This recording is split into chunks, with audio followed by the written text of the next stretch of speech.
말씀의 제목 한번 할까요? 따라 할까요? 나는 자녀인가 종인가? 여러분, 바울이 유대의 거짓 교사들의 그 거짓 교훈에 흔들리지 않고 끝까지 주님의 복음을 지키고 또 전하고 가르칠 수 있었던 비결은 두 가지입니다. 하나는 뭐냐 하면 무엇이냐 하면 자기 자신이 주님의 십자가의 복음을 경험했기 때문이에요. 오늘도 우리 가족들이 경험하는 역사가 있기를 바랍니다.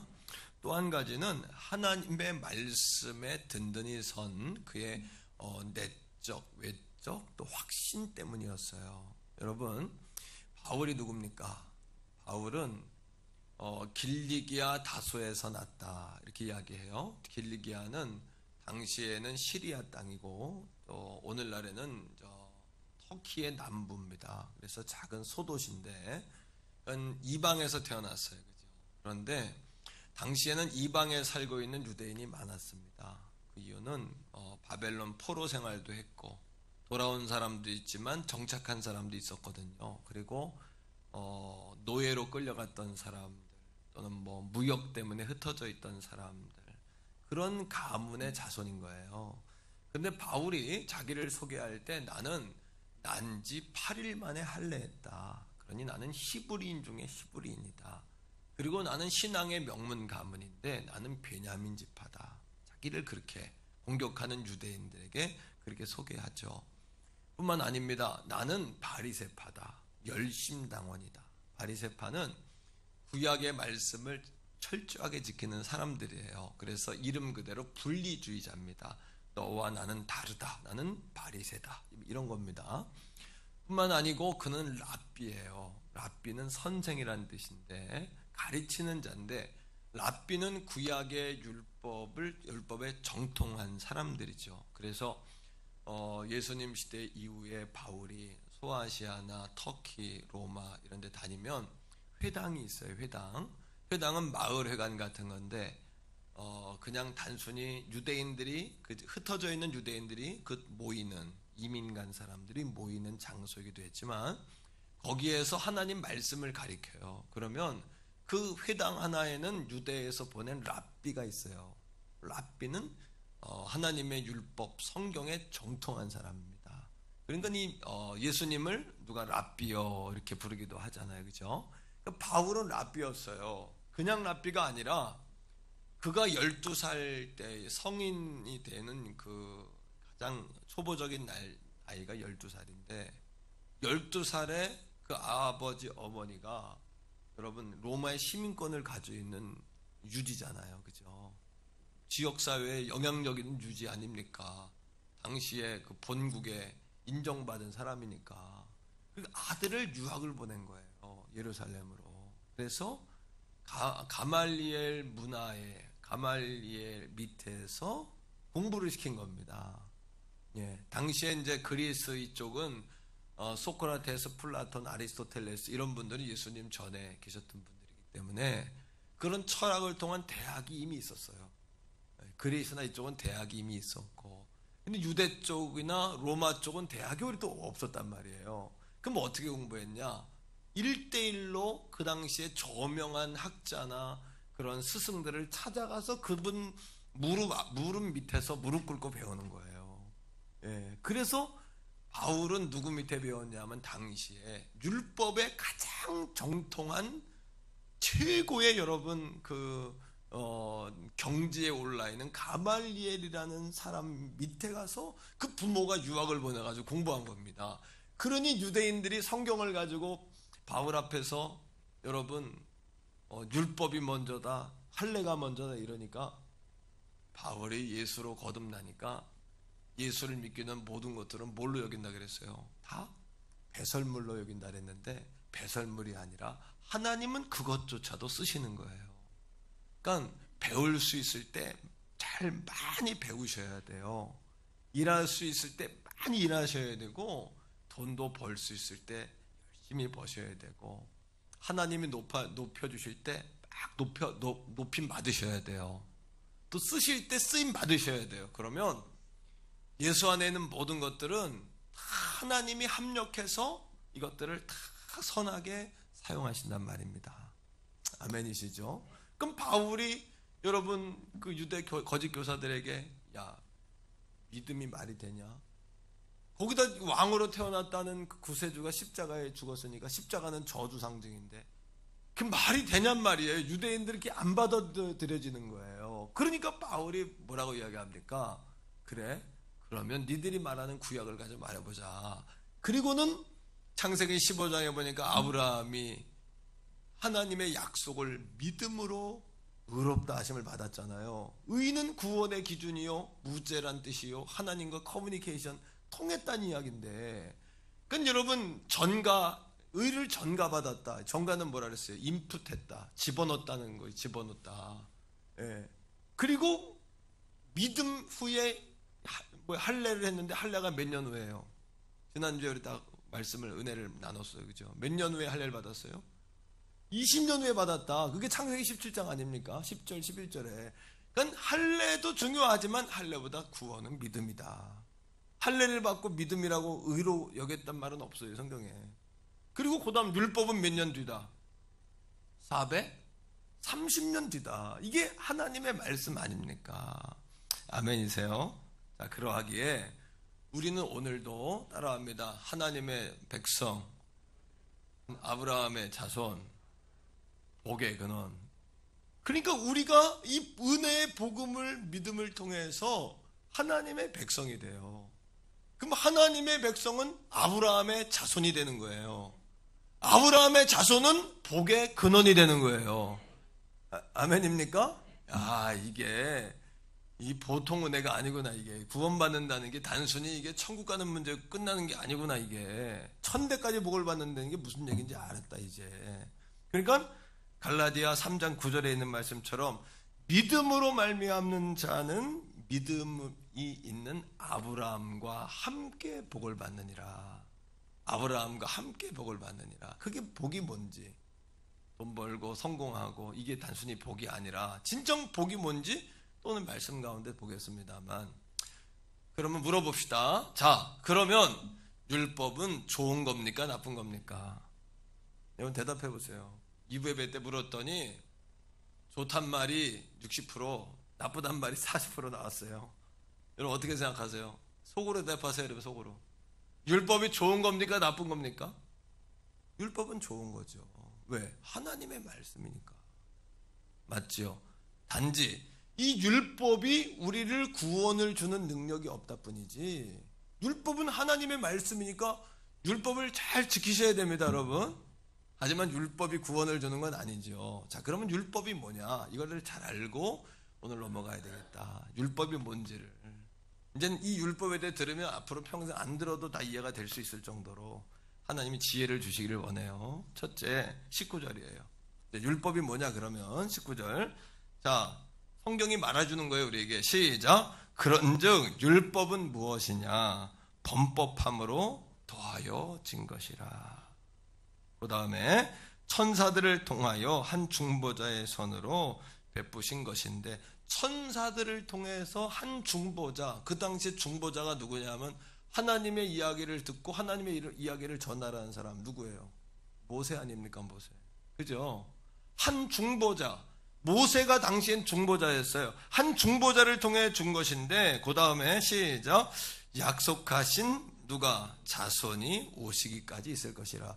약속하신 자손은 누구예요? 바로 예수 그리스도께서 오시는 그날까지 율법은 우리를 다스리는 법이 된다, 이런 뜻입니다. 자, 그런데 중요한 게 있어요. 뭐냐? 율법은 죄 때문에 생긴 것이다. 다시 말하면 첫 번째, 율법은요, 우리의 죄를 말해주는 거예요. 율법이 없으면 간음하지 마라, 탐심하지 마라, 이웃의 것을 탐하지 마라, 부모를 공경해라, 하나님을 잘 섬겨라, 하나님의 이름을 망령되 일컫지 마라, 도적질하지 마라. 이게 죄인지 아닌지를 몰라요. 그죠? 그러니까 율법이라는 건 좋은 건데 율법 때문에 우리의 죄가 뭔지를 우리가 알게 돼요. 이것과 같아요. 율법은 거울과 같아요. 자, 거울 앞에 서면 내 머리가 이렇게 삐쳐나왔는지 넥타이가 똑바로 맺었는지 그거 보게 돼요. 그죠? 삐딱한 걸 보게 되고 삐뚤어진 걸 봤어요. 하지만 물어볼게요. 거울이 흐트러지고 삐딱한 것을 고쳐줄 힘이 있어요, 없어요? 힘은 없어요. 이게 율법이에요. 이해가 됐습니까? 그러니까 이제 마스크를 쓰고 있어서 제가 장단점이 있는데 뭐냐면, 마스크를 쓴 사람들은 부담이 없어졌어. 표정이 가려져가지고. 이걸 보는 사람은 이걸 아는 건지 모르는 건지 헷갈려, 내가 지금. 그러니까 눈으로 해도 껌뻑거리시더니 고개로도 껌뻑거리셔야 내가 이게 아는 거구나. 이게 아는 거예요. 자, 두 번째. 자, 율법은 뭐냐. 자, 23절에 나와요. 3장 23절에 3장 23절. 시작. 믿음이 오기 전에 우리는 율법 아래 매인바 되고 계시될 믿음의 때까지 갇혔느니라. 믿음이 오기 전에, 예수 그리스도가 오기 전에, 그죠? 그 전까지 율법 아래 매인바 되었다. 그리고 그 다음에 믿음의 때까지 갇혔다. 갇혔다는 것은 우리가 감옥 안에 갇혔고, 여러분, 매였다는 것은 밖에서 호위병이 지킨다는 얘기예요. 율법의 여러분 역할은 뭐냐 하면, 우리 감옥 안에 갇혔다는 건 죄가 있다는 얘기예요. 죄가. 맞죠? 죄가 있다는 이야기죠. 두 번째, 감옥 안에 가두는 이유는, 범법자들을 감옥 안에 가두는 이유는 죄 때문에 가두기도 하지만 또 한 가지는 더 이상 뭐하지 못하도록, 죄를 짓지 못하도록 구분해 놓는 거예요. 이게 율법의 목적이, 역할이에요. 아, 내가 죄가 있구나, 이거를 알게 해주고, 그 다음에 율법의 목적은 뭐냐 하면, 또 다른 밖에서부터 오는 죄로부터 나를, 이게 죄니까 내가 하지 말아야지 라고 나를 방어해 주는 역할을 하는 거예요. 자, 이해가 됐습니까? 네, 그래요. 자, 좋아요. 이대로 하시면 돼요. 세 번째 24절에 율법이 뭐냐? 자, 24절. 3장 24절입니다. 시작. 이같이 율법이 우리를 그리스도께로 인도하는 초등교사가 되어 우리로 하여금 믿음으로 말미암아 의롭다함을 얻게 하려 함이라. 자, 율법은 뭐냐 하면, 아, 내게 죄가 있네, 이거를 깨닫게 해요. 그래서 그 다음 우리로 하여금 예수 그리스도에게 나가도록 만들어요. 내 스스로는 해결할 수가 없으니까. 당시에 3세부터 10세까지, 10대 초까지 가말리엘 문에 이렇게 스승들에게 가서 배우기 전까지 지금의 초등학교 선생님들하고는 다른 거예요. 이거는 뭐냐, 공부할 자세를 가르쳐주고, 태도 훈련, 그리고 마음 훈련, 시간 지키는 거, 공부하기 전까지, 수업으로 들어가기 전까지의 준비 작업을 시켜주는 노예가 있었는데, 노예 가운데 한 사람을 몽학선생, 초등교사로 임명해요, 주인이. 그러면 그 종에게는 어떠한 직권이 주어지냐면, 종이지만, 노예지만 자기가 맡은 주인집 아들을 종이니까 충성되게 무섭게 다루고 몽둥이를 다뤄서라도 그 아이가 나중에 스승 밑에 가서 배울 수 있도록, 진짜 스승에게 가서 배울 수 있도록 훈련을 시켜주는 거예요. 자, 이것이 율법이에요. 이 초등교사의 역할이. 그래서 24절에 보니까 이같이 율법이 우리를 그리스도께로 뭐하는, 인도하는, 뭐가? 초등교사가 되어, 그 다음에 우리로 하여금 믿음으로 말미암아 의롭다함을 얻게 하려 함이라. 자, 4장 1절, 2절, 3절에 보면 이게 딱 정리돼서 나옵니다. 4장 1절, 2절, 3절이에요. 자, 넘어가서 다 같이 읽습니다. 시작. 내가 또 말하노니 유업을 이을 자가 모든 것의 주인이에요. 이미 주인집 아들이야. 그는 주인이야. 왜? 유업, 상속을 받을 자니까. 그런데 그 다음 시작. 어렸을 동안에는 뭐예요? 종과 다름이 없어서 뭘 할 줄 모르니까, 이끌려 다니니까. 자, 그 다음 2절 시작. 그 아버지가 정한 때까지 후견인과 청지기를 아래에 있다.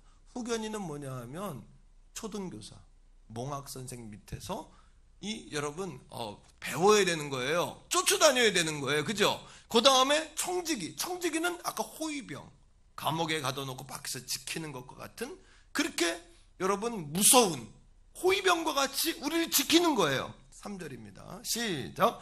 이와 같이 우리도 어렸을 때에 이 세상의 초등학문 아래에 있어서 종노릇 했는데, 4절 다 같이요. 시작. 때가 참에, 그 다음 하나님이 그 아들을 보내사 여자에게서 나게 하시고 율법 아래에 나게 하셨다. 이해가 됐습니까? 그러니까 율법적으로 신앙생활을 하면 어떻게 되냐. 그리고 복음이 없는 기타 타종교는 이 특징이에요. 세 가지가 있는데, 첫째는 어떤 특징이 있냐면, 여러분 신앙을 하면 잘 보세요. 첫째는 사람을 지배해요. 진정 복음은 하나님과 관계가 자유하고, 아버지와 자녀는 지배하는 관계가 아니라 사랑하는 관계잖아요. 그죠? 근데 모든 종교는 지배해. 여러분, 하나님은 우리를 지배해서 그냥 막 짜듯이 쥐어짜듯 이런 분이 아니에요. 두 번째 특징이에요. 두 번째는 신과 나와의 관계가 비인격적이야. 그래서 하나님 그 신 앞에 나갈 때는 격식을 갖춰야 돼. 탁탁탁탁 격식을 갖춰가지고 옷도 그냥 다 이렇게 하고, 우리가 이 격식을 갖추는 거예요. 격식을. 그리고 상과 벌로 사람을 다뤄요. 상 주는 것과 벌 주는 걸로 사람을 다뤄. 항상 우리의 신은 상을 주거나 벌을 줘 내게. 얼마나 이게 두렵습니까? 세 번째는 뭐냐면, 그 신 앞에서 자기 자신에 대한 신분의 확신이 없어요. 내가 누군지. 내가 때로는 사랑받는 존재인 것 같다가도 때로는 버림받은 존재인 것 같고 막 벌받을 것 같고. 이게 율법적인 신앙의 특징이라는 거예요. 율법적인 신앙. 그러니 율법엔 더 이상 매여서는 안 된다는 게 바울의 주장이고 성경의 주장이에요. 아멘입니까? 자, 그러면 율법과 믿음과의 관계는 어떤 관계일까? 두 번째, 이거 잘 알아야 돼요. 왜냐하면 이걸 모르면 율법이 좋은 건지 나쁜 건지 이게 뭔 관계인지 몰라요. 21절, 3장 21절. 다 같이 읽습니다. 시작! 그러면 율법이 하나님의 약속들과 반대되는 것이냐? 결코 그럴 수 없느니라. 왜요? 율법은 하나님의 약속인 믿음과 반대되는 게 아니야. 왜냐하면 율법이라는 것은 나의 죄를 보게 돼요. 율법이 없으면 죄가 뭔지 몰라요. 맞잖아요. 율법 때문에 내가 죄인이구나. 그래서 이게 자기 자신의 무능력함을 깨닫게 해요. 자기 자신의 약함을 깨닫게 해요. 근데 여기까지예요. 율법은. 그 다음에 그러하기에 우리를 믿음으로 나아가게 해요. 따라합니다. 율법은 죄를 보게 하고 믿음은 죄를 해결해 준다. 그러하게 은혜의 복음은, 아까 율법적인 것과 은혜의 복음이 다른데, 은혜의 복음은 어떻게 다르냐 하면 믿음으로 말미암아 구속된 삶에서 자유한 삶으로 나가게 하고, 믿음으로 말미암아 하나님과의 관계가 비인격적인, 가서 절하고 바치고 나를 막 희생시키고 이런 관계가 아니라 하나님과 나와의 관계가 친밀한 관계가 되게 하고, 인격적인 관계가 되게 하고, 내가 만날 수 있는 관계가 되게 하고. 왜? 예수님의 십자가의 공로 의지하면 우리는 수시로 은혜의 하나님의 왕좌 앞으로 그냥 수시로 우린 들어갈 수 있어요. 아멘이세요? 여러분, 하나님 앞으로 수시로 갈 수 있어요? 아멘이에요. 이게 우리 특권이에요. 우리 다 같이 한번 따라하세요. 나는 하나님 앞에 언제든지 나아갈 자격이 있는 존재다. 아멘입니까? 수시로. 근데 과거에는 어떻게? 죄를 지면은, 아담과 하와 때 하나님의 가죽옷을 입혀주신 것을 상징해서 그걸 크리에이터라 그러지 않고 여러분 뭐라 그래요? 메이드라 그러거든요. 만들었다 그래요. 하나님께서. 그 가죽옷을 만들려면 양을 잡아서 피 흘리고 가죽을 벗겨가지고 그걸로 우리의 수치를 가렸다고. 아담과 하와 때. 그죠? 그래서 그 다음부터는 무조건 하나님 앞에 나아가려면 하나님이 해주신 대로 짐승을 잡아가지고 피 흘리고 그걸 태워가지고 하나님께 나간단 말이에요. 이건 신과 사랑과의 관계야. 그러니까 구약에는 하나님 아버지라는 표현이 없다니까. 아빠 이런 거 하면 큰일 나. 그건 돌맞아. 신성 모독이에요. 율법 아래에 있을 때는. 그죠? 그건 죽는 거예요. 우리는 무조건 양 잡아야 돼. 양 잡던 소 잡던 잡아가지고 피 흘려가지고 그 피값을 가지고 여러분이 직접 나가지도 못해. 제사장을 통해서 제사장이 대신 나가. 신하를 통해 가지고. 맞죠? 그러니까 여러분 하고 싶은 말도 못하고 답답한 거야. 하지만 이제는 예수님이 십자가상에서 우리를 향해 어린 양이 되시고 피 흘리시고 나의 산 제물이 되셔가지고 그 사실을 믿는 자마다 나 같은 죄인이 용서함 받으면 뭐예요? 확실히 믿기는 오직 어린 양 예수의 그 피로 속죄함을 받아서 은이나 금같이 없어질 보배로 속죄함 받은 것 아니요, 거룩한 하나님 어린 양 예수의 그 피로 속죄함을 얻어서 이제는 우리가 뭐예요? 양 잡지 않고 왕이시여 하지 않아도 그 하나님의 보좌 앞으로 아빠 하고 뛰어들어가게 된 거예요. 놀라운 권세를 지닌 줄 믿습니다. 그 율법은 죄를 보게, 그래서 나는 무기력하다, 무능력하다, 나는 죄 때문에 희망이 없다, 그러니까 나는 하나님의 은혜가 필요하다, 이렇게 나가게 하는 거예요. 그러니까 율법 때문에 우리가 얼마나 악한 존재를 알게 되고, 율법 때문에 하나님의 은혜가 필요한 걸 알게 되고, 율법 때문에 십자가의 은혜가 얼마나 놀라운 은혜인지를 깨닫게 되는 거예요. 그러니 따라합니다. 율법과 믿음의 관계는 반대되는 것이 아니라 협력 관계인 거예요. 협력 관계. 율법 때문에 그리스도에게 나가게 되고, 그리스도로 말미암아 하나님의 법을 사랑하게 되는 거예요. 우리가 세 번째입니다. 따라합니다. 은혜의 복음을 믿을 때 나에게 주시는 특권은 무엇이냐? 여러분, 이거를 정확하게 아셔야 돼요. 이 구원관이 없으면 사탄이 흔들리면 흔들리고요, 이단들이 흔들리면 흔들려요. 이 구원관이 분명해야 여러분 뿌리가 정확하게 심겨진 거예요. 첫 번째, 자 26절이 말합니다. 3장 26절. 우리가 구원받은 믿음의 특권이 뭐냐? 26절 시작. 너희가 다 믿음으로 말미암아 그리스도 예수 안에서 하나님의 아들이 되었다. 따라합니다. 하나님의 아들이 되었다. 근데 그 성경은 하나님의 자녀들을 말할 때 하나님의 딸이 되었다 이렇게 말하지 않아요. 하나님의 뭐가 되었다? 아들이 되었다. 그러면 어떤 사람들은 억울합니다. 난 딸로 태어난 것도 억울한데 성경까지 나를 차별합니까? 또 이렇게 말하는 사람도 있고, 하나님의 아들이라는 표현보다는 하나님의 자녀라고 쓰면 안 됩니까? 이렇게 말하는 사람도 있어요. 근데 왜 성경은 굳이 하나님의 아들이라고 표현했냐 하면, 고대에는, 성경시대에는 딸한테는 상속권이 없어요. 그러니까 남자나 여자나 남녀노소 할 거 없이 하나님의 약속의 말씀을 믿는 사람은 다 하나님의 자녀가 되었고, 특별히 아들에게만 주는 상속권을 얻게 되었다는 거예요. 아멘입니까? 그러니까 나 하나님 딸로 불러지고 어리석은 얘기예요. 육적으로 우리가 아들과 딸이지만 영적으로는 나 아들이에요. 할렐루야.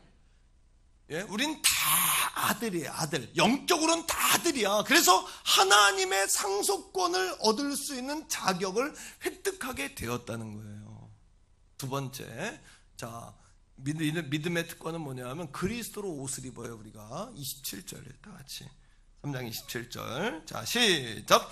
누구든지 그리스도와 합하기 위하여 세례를 받은 자는 그리스도로 옷을 입었어요. 세례를 받는다는 것은 내가 죽었고 예수 그리스도로 다시 내가 살게 되었다는 얘기인데, 갈라디아 2장 20절의 말씀처럼 내가 그리스도와 함께 십자가에 못 박혔나니 이제는 내가 사는 것이 아니라 오직 내 안에 예수께서 사는 것이라 말씀하셨죠? 자, 세 가지가 죽어요. 자, 우리가 그리스도와 십자가에 못 박히면 세 가지가 죽는다 그래서 첫 번째 뭐가 죽어요? 그렇지요. 우리 죄가 죽어요. 예수님이 십자가에 죄 다 가지고 죽으셨어요. 그죠? 두 번째 뭐가 죽어요? 율법이 죽어요. 완성하셨잖아요. 그죠? 세 번째 뭐가 죽어요? 우리의 자아가 죽어요. 따라합니다. 자아가 죽었다. 그런데 자아가 막 살아나요. 그죠? 그때마다 내 자아가 살면 성령은 떠난다 생각하시면 돼요. 네, 분냄, 악독, 여러분 성냄, 악의, 여러분 다 성령님이 싫어하시는 거예요. 자, 그리고 예수로 다시 살아요. 그럼 살면 우리가 세 가지 역사가 일어나요. 첫 번째, 정죄함이 없어지겠죠. 그 다음에 뭐예요? 생명의 법으로 사는데 생명의 법이 뭐예요? 하나님을 아버지라 부르는 그 법을 따라 살아요. 왕이시여 이렇게 하나님 안 믿어도 돼요. 이젠 뭐예요? 물론 하나님은 왕이시지만, 높임 받으시는 왕이시지만, 우리가 하나님께 나갈 때는 이제는 아빠, 아버지 이렇게 나가는 줄로 믿습니다. 이거 얼마나 자유예요. 그죠? 자, 세 번째는 뭐냐 하면 그런 자에게 성령의 법을 따라 성령님이 오시는 거예요. 성령님이 우리를 터치하시는 거예요. 성령님께서. 그러면 그런 자가 그리스도로 옷을 입어요. 옷 입는다는 건 여러분 네 가지 표현이 있어요. 네 가지 표현이 있어요. 첫째는 옷을 갈아입는다는 것은 우리 신분이 바뀌었다는 거예요. 성가대는 성가대 딱 옷을 입었잖아요. 그죠? 벌써 헌금위원의 옷을 딱 입었잖아요. 탕자가 돌아왔을 때 아버지가 뭐부터 갈아입혀요? 옷부터 갈아입히죠. 신분이 회복되었다. 신분이 달라졌다. 우린 그리스도로 옷을 입었다. 이거는. 두 번째는 어떤 뜻이냐면 옷은 사람의 피부와 가장 가까워요. 늘 그리스도께서 나와 뭐 하신다? 함께 하신다. 이거 믿는 자의 특권이에요. 그 다음에 옷은 여러분 추위로부터 우리를 뭐해요? 보호하고, 가시로부터 우리를 보호하고, 그리스도께서 우리를 보호하신다. 이런 뜻이고, 네 번째, 여러분 아담과 하와가 죄를 졌을 때 옷을 입혀가 수치를 가렸어요. 수치를 가려가지고 그들의 죄를 용서하셨어요. 우리의 수치를 뭐 하신다? 수치를 가려주신다. 할렐루야. 아, 그렇구나. 이게 우리가 그리스도를 옷 입은 거예요. 다 영적으로는 양복도 입고 왔고 넥타이도 하고 왔고 성가대 옷 다 입고 있지만 사실은 다 영적으로 그리스도로 옷 입은 거예요. 다 우리가 그리스도로 옷 입은 거예요. 뭐 명품 입고 소용없어요. 다 그리스도로 다 갈아입은 거예요. 우린. 아멘이세요? 자, 세 번째 믿음의 특권이 있는데 이건 뭐냐 하면 아브라함의 복을 받는 거예요. 29절입니다. 자, 3장 29절. 다 같이 읽어보세요. 다 같이 시작. 너희가 그리스도의 것이면 곧 아브라함의 자손이요 약속대로 유업을 이을 자니라. 유업은 뭐냐 하면 유산, 상속, 상급, 재산 이런 뜻이에요. 하나님의 재산, 하나님의 상속. 그러니까 우리는 딸이 아니라 아들이야. 다 아들이 된 거야. 그죠? 다 아들이에요, 우리는요. 상속을 받아. 29장이 갈라디아 4장 7절로 바로 넘어가요. 자, 4장 7절 보세요. 자, 4장 7절입니다. 시작. 그러므로 내가 이후로는 종이 아니고 뭐예요? 아들이에요. 아들이면 뭐예요? 하나님으로 말미암아 유업을 받을 자니라. 어마어마한 상속권을 가졌어요. 아버지가 땅도 남겨준 거 없고 혹시 빚만 남겨줬을지라도 하나님 아버지는 놀라운 상속권을, 놀라운 어마어마한 재산, 그건 누구 거예요? 믿음으로 확신을 넘어서 믿음으로 선포하는 자의 것이에요. 여러분, 우리 인생은 두 가지예요. 현상과 실상이에요. 그죠? 현상은 뭐냐? 지금 보이는 거야. 이 보이는 건 그림자예요, 다. 이거는 뭐에 의해서 우리가 달라지냐? 실상에 의해 달라져. 실상이 뭐예요? 이게 뭐냐 하면 믿음이에요. 믿음은 바라는 것의 실상이요. 보지 못하는 것들의 증거니 선진들이 이로써 증거를 얻었느니라. 오늘도 믿음으로 여러분, 저는 가끔 그런 생각해요. 눈을 떠봐라. 다 하나님이 하늘의 별 내 거라 그랬고 바다 모래알 다 내 거라 그러니까 가슴이 늘 두근거려. 그거 다 내가 누리고 다 써보지도 못하고 가는구나. 좀 아쉽기도 하고. 하지만 너무 막 꿈에 부푸는 거예요. 꿈에 막 부풀어. 그래서 여러분, 제가 자꾸 여러분들에게 더 좋은 일이 일어난다는 게 공수표가 아니에요. 믿음으로 그것이 믿어지는 거예요. 그냥 믿음으로 내가 체험적으로 나한테 느껴지는 거예요. 더 좋은 일이 일어날 줄 믿습니다. 놀라운 역사가 일어나는 줄 믿습니다. 아브라함의 복을 다 받은 아브라함의 자손인 줄 믿고요. 하나님의 놀라운 상속권이 여러분들에게 부어진 줄로 믿습니다. 그러니까 우리가 부여의식을 가지고 사셔야 돼. 무슨 의식?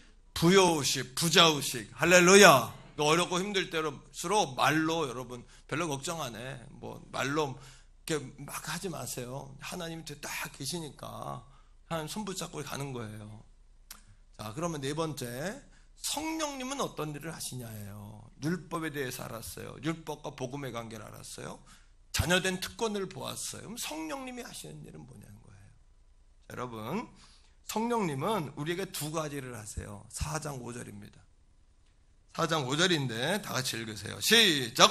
율법 아래 있는 자들을 성량하시고 우리로 아들의 명분을 얻게 하려 하심이라. 두 가지예요. 첫째는 율법 아래에서 정죄받고 보호받았던 우리를 예수님의 십자가의 대속의 은혜로 은혜와 평강, 구속과 구원의 은혜를 우리에게 주셨어요.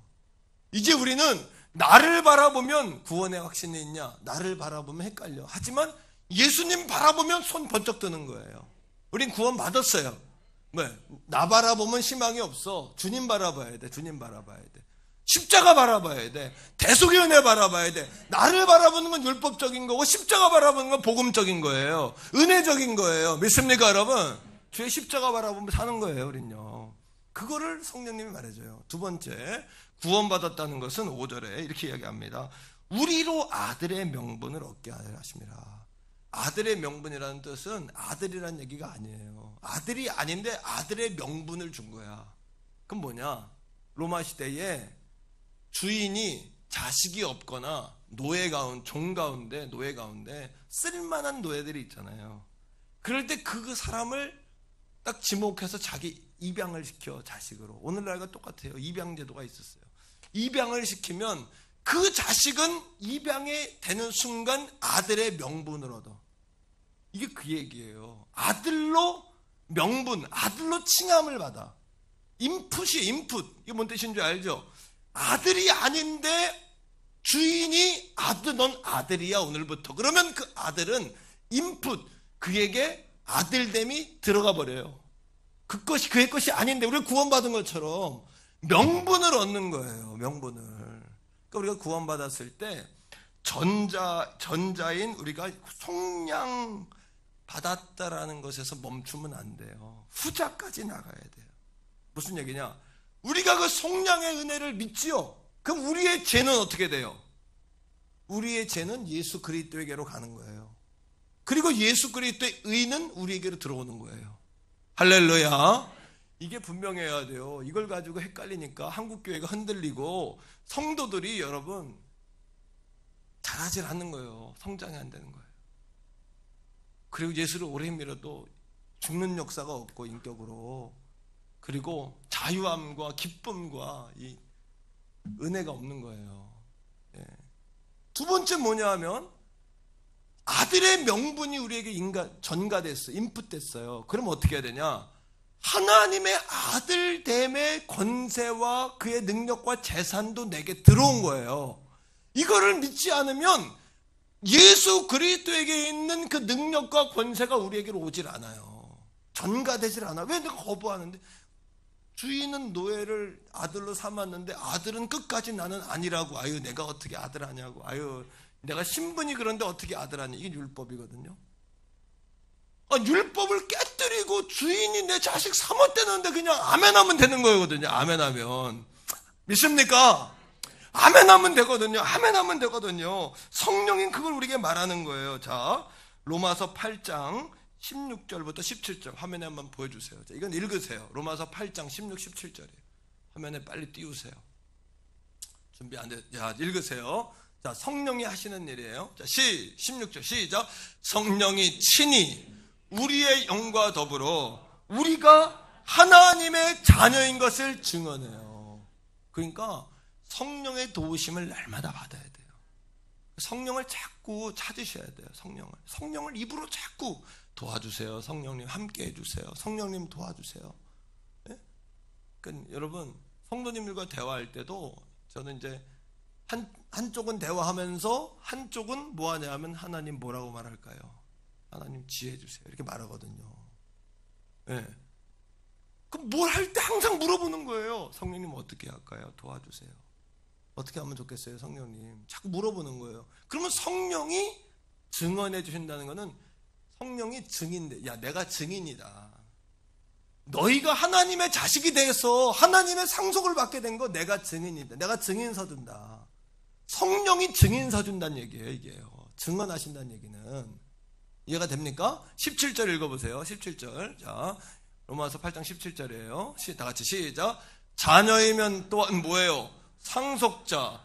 하나님의 상속자라는 걸 성령이 내가 증인이야. 내가 봤어. 그럼 흔들릴 때마다 성령이 그를 증언하셔요. 우리에게 막 말해주셔. 할렐루야. 정말 믿어지십니까? 믿게 되시기를 주의 이름으로 축복해요. 예? 그래 우리 교회가 이게 굳건히 서면 2020년 100 앞절이 아니라 어떻게 하나님 우리 교회 쓰실지 몰라요.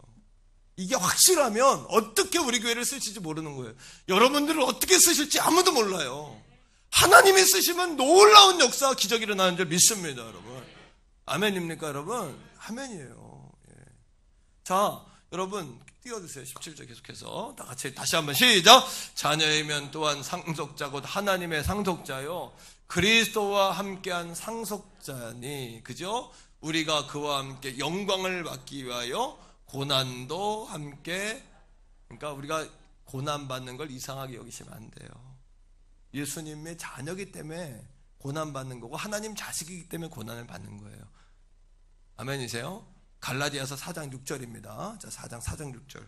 같이 읽어보세요. 자, 그 다음 성령님은 우리에게 어떻게 하시냐? 4장 6절 시작. 너희가 아들임으로, 우리가 아들이에요. 그 다음에 그 아들의 영을 우리 마음 가운데 보내사, 성령을 우리 가운데 보내신 거예요. 성령을 보내사, 그 다음 시작. 아빠, 아버지라 부르게 하셨느니라. 물어봅시다. 여러분, 결론적인 질문이에요. 여러분은 종입니까? 아들입니까? 다시요. 아들입니까? 종입니까? 그러면 아들처럼 행동하셔야 돼요. 이제부터는 아들처럼 믿으셔야 돼요. 아들의 마음을 가지셔야 되고 아들처럼 사셔야 돼요. 이 아빠, 아버지라는 단어는요. 자, 아빠, 아바, 아람어예요. 아람어. 달리다굼, 마라나다, 또 이 아바, 이건 다 아람어거든요. 아람은 지금의 시리아. 옛날에 하란 땅, 여러분 아브라함이 시리아에 머물렀었어요. 옛날에. 그러니까 우리는 시리아, 아람은 시리아 말이야. 그러니까 우리는 많은 기독교인들은 다 시리아에게 빚졌어요. 다 사실은. 그러니까 시리아 난민들을 그냥 보면 안 돼요. 우리가 우리가 빚을 갚아야 될 사람들로, 우리 믿음의 조상도 그 땅에 머물렀었고, 아람어 가지고 우리가 성경이 또 해석이 됐고 그러기 때문에 우리가 귀하게 여겨야 돼. 시리아 난민들 사실요. 남일로 보시면 안 돼요. 다 세계는 한 몸이에요, 우리가.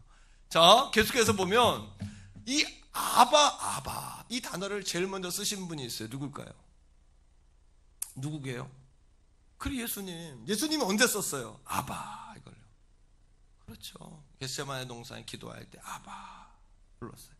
십자가에서 돌아가시기 전에 아바 불렀어요. 거기서 하나님을 야훼 이러지 않았어요. 하나님 이름이 야훼 아닙니까? 야훼라 안 그러고 아바 그랬어요. 아바. 그죠? 하나님을 라파 이런 것도 아니야. 하나님을 아바 그랬어요. 아바라는 건 뭐예요? 아빠, 아버지 너무 아파요. 아빠. 친밀한, 그죠? 친밀한 그런 느낌이잖아요. 그런데 우리 성령님이 우리에게 오셔서 너희가 아들인 것을 증언하고 너희로 하여금 아들의 영을 통하여 뭐라고 부르게 한다고요? 아빠, 아버지라고 부르게 한대요. 그러니까 예수님의 권세가 어떻게 된 거예요? 누구에게 온 거예요, 이제는요? 우리에게도 온 거예요. 할렐루야. 그러니까 예수님 권세, 예수님 권세, 예수님 권세, 내 권세. 할렐루야. 예수님 권세, 예수님 권세, 예수님 권세, 내 권세. 어때요? 우리가 어떤 존재인지 이제 느껴지세요? 또 아바, 아버지라 부르게 되었다. 부르게, 이 단어는 아이들이 아빠 이렇게 부를 때는 멀리 가는 아빠를 부를 때 부르는 게 아니라 아빠 그럼 뭐예요? 뭔가 원하는 게 있다는 얘기죠. 그럼 아빠를 뭐 하는 거야? 믿는 마음. 아빠 그러면 왜? 뭐가 필요해? 이런 거잖아요. 그러니까 아빠라 부르게라는 표현은 우리가 아빠 아버지에게 기도하게 됐다는 얘기. 할렐루야. 네. 뿐만 아니에요. 아빠라고 부르게 됐다는 이야기는 하나님을 높고 높으신 보좌 위에 계신 우리가 양잡고 제사장을 통해서 나는 쳐다도 못 보고 그냥 하나님의 옷자락밖에 못 보고, 그죠? 하나님의 영광밖에 못 봤는데 이제는 우리는 바울이 뭐라 그래요? 천국 삼층천까지 갔다 왔다 그러잖아. 그죠? 예? 그리고 하나님을 늘 우리 마음속에 하나님을 만나고 살잖아. 우리는 은혜 보좌 앞에 어떻게 예약해야 들어가요? 아니, 돈 좀 내야 들어가요? 예? 옛날에 카톨릭은 면죄부 돈 내고 사고 막 그랬잖아요. 파더를 나가지고 아직까지도 중보자를 놨잖아요. 근데 은혜의 보좌 앞에 나갈 때 어떻게 나가요? 아무 때나 나가, 아무 때나 그냥 아무 때나. 뭐 담대할 것도 없어. 그냥 믿음으로 주여 아빠 하고 나가면 되는 거예요. 할렐루야. 이게 우리가 얻은 축복이에요. 이게 놀랍지 않습니까? 이 복음 위에 든든히 서게 되기를 축복합니다. 이거 위에 서야 되는 거예요. 우리가 친밀감 기도하게 됐다. 여러분 로마서 8장 14절 띄워보세요. 14절 14, 15절 읽어보세요. 자, 뭐라고 써있나 보세요. 14, 15절. 자, 여러분들이 종인지 자녀인 아들인지 구분하세요. 14절 시작. 무릇 하나님의 영으로 인도함을 받는 사람은 곧 하나님의 아들이라. 하나님의 영은 뭐예요? 은혜의 복음, 은혜의 영, 십자가 복음을 믿는 그 영. 그런데 15절에 보니까 반대로 하나님의 영이 있고 또 다른 영이 있어요. 뭔 영? 자, 너희는 시작. 너희는 다시 무서워하는 종의 영이 뭐예요? 우리를 초등교사가 몽둥이를 들고 훈육하고 호위병이 감옥에다 가다 놓고 지키고 있고, 얼마나 무서워요. 내가 율법을 죽네, 이제 양 잡아야 되네. 제사장에 나가야 되네. 내 정말 무서워하는 영의 종의 영을 받지 않은 거예요. 아멘. 하나님 앞에 나와 찬양할 때도 기쁨의 찬양을 하게 되는 거고, 하나님 앞에 봉사도 기쁨을 하게 되는 거고, 예배도 기쁨으로 드리는 거예요. 우린요 뭐 누가 드리라고 드리고 말라고 말고 없어. 그냥 자원해서 기쁨으로 주 앞에 나가는 줄 믿습니다. 주님의 일도 이렇게 그냥 기쁨을 하는 거예요. 억지로 한다고 생각하면 이거보다 힘든 게 어딨어요. 기쁨으로 능력 가운데 성령 받아 하는 거예요. 그냥 주님이 주시는 마음대로. 방송을 듣는 성도님들도 할렐루야. 네, 우리 여기 예배실에 있는 성도님들 한번 비춰줘 보세요. 자, 우리 두 손 놓고 한번 높이 한번 할렐루야 한번 합시다. 시작. 할렐루야. 우리가 이런 복을 받았단 말이에요. 예. 아멘입니까, 여러분? 그런 복을 받았어요. 여러분, 로마서 8장 25절에 아주 이와 같이 성령도 우리 연약함을 도우시나니, 다 잘하는 말씀이죠. 우리가 뭐 할 때? 마땅히 기도할 바를 알지 못할 때 성령께서 말할 수 없는 탄식으로 우리를 대신에 구하신다. 이 말씀 너무 잘 아시죠? 그러면 성령께서 뭘 탄식하는 걸까요? 우리가 구할 바를 알지 못할 때. 우리가 돈을 안 구해요. 자식 위해 기도를 안 해요. 우리가 여러분 뭐 건강 위해 기도 안 해요. 미래 위해 기도 안 해요. 우리는 종종 이런 거라고 생각하는데 그거 아니에요. 성령께서 우리가 마땅히 빌 바를 알지 못한다는 게 뭐냐 하면, 마땅히 당연히 여러분의 주머니에 1억 10억짜리 수표가 있는데 그걸 못 쓰고 있는 거야. 쓰라 그래도 이게 뭐 돈도 아닌 것 같고 이걸 그냥 뭐. 그래서 성령이 탄식하는 거예요. 마땅히. 아니 아들인데 왜 아버지한테 말하지 않냐는 거예요. 이게 아버지가 있는데 왜 말하지 않냐는 거예요. 그 성령이 그걸 탄식하는 거예요. 야, 좀 답답하다 진짜. 선생님 뭐냐, 답답스러워. 이 얘기예요. 이 얘기 믿어집니까? 할렐루야. 네, 2부 예배 때도 얘기했는데 상호는 얘기하지 않을게요. 우리 아이들이 아이스크림을 좋아하거든요. 그래서 아빠, 아니면 뭐 출근하고 들어올 때쯤 되면 문자가 오는 거야. 그러면 또 먹고 싶은 게 있으면 꼭 막내를 시켜. 막내가 보내야 아빠가 꼼짝도 못하니까, 엄마가 보내면은 엄마는 딸이 아니니까 귀찮게 시킨다고 그러는데, 애들이 시키면 꼼짝도 못해. 뭐라고 하면, 아빠, 나는 엄마는 외계인, 홍아는 초콜릿 무스, 엄마는 체리 주빌레, 뭐 사와 그러면 깜빡하고 내가 바빠가지고 주차장에 지하에 차 세우고 9층까지 내가 올라가가지고 문고리를 딱 연락하다가 뭐가 생각나요? 뭐요? 아이스크림 생각나는 게 아니라 아빠. 그러면 내가 이 아빠라고 부른 그것 때문에 다시 내려가는 거야. 우리 집사람이 여보 그랬으면 안 해. 근데 아빠 이거에 꼼짝도 못하는 거야. 아빠 이거에. 이게 아빠의 권세예요. 아빠의 권세. 근데 여러분 우리가 그렇게 구하지 않으니까 성령이 말할 수 없는 탄식으로 마땅히 빌 바를 알지 못할 때 말할 수 없는 탄식으로 우리를 대신에 기도해 준다잖아요. 이게 그 얘기예요. 이해가 됩니까, 여러분? 이해가 되셨습니까? 2부 예배 때는 안 했는데 3부 오신 분들은 선물이에요. 사도행전 26장 14절에 아그리빠 왕 앞에 바울이 신문 받을 때 바울이 꼭 그 대목에서만 한 얘기가 있어요. 자기가 몇 번 예수님 만난 간증했잖아요. 다른 간증에는 이 얘기를 안 했는데 여기서만 간증한 게 있어. 뭘 간증했냐 하면 사도행전 26장 14절에 예수님이 다메섹으로 가는 길 위에서 나를 찾아오셨다. 그리고 빛으로 오신 그분께서 내게 뭐라고 하셨냐 하면 사울아 사울아 내가 어찌하여 나를 핍박하느냐. 가시채를 뒷발질하기가 내게 고생이다. 이 뭔 뜻인 줄 알아요? 가시채를 뒷발질한데 바울이 하나님이 주인이 소를 몰고 갈 때 가시나무 있죠? 이걸로 채를 만들어가지고 소를 몰고 가는 거예요. 이렇게 치면서. 근데 소들은 그 가시로 때리면 아프니까 어떻게 해? 발로 뒷발질을 하는 거예요. 가기 싫다고. 그러면 주인은 어떻게 할까 이걸? 더 세게 몰고 가지 않겠어요? 하나님이 인도하시는 삶의 인생의 방법이 있는데 내가 그대로 가지 않고 내 생각과 다르다고 뒷발질하는 너를 보니 네가 고생이다. 예수를 믿어도 오늘 가시채를 뒷발질하며 고생하는 분들 많아요. 여러분 고생하지 마세요. 받아들이세요. 아멘으로 받아들이세요. 5번 정도 이 복음에 들었으면 아멘으로 받으세요. 여러분 가시채를 뒷발질하기가 참 고생이에요. 사울에게 그 얘기를 하는 거예요. 하나님 예수님께서 참 고생이다. 그렇게 사람 죽이러 가고 예수 믿는 사람 죽이려고 쫓아가는 널 보니 참 고생이다. 사울아. 바울이 그거를 간증을 합니다. 그렇게 주님이 나를 찾아오셨다.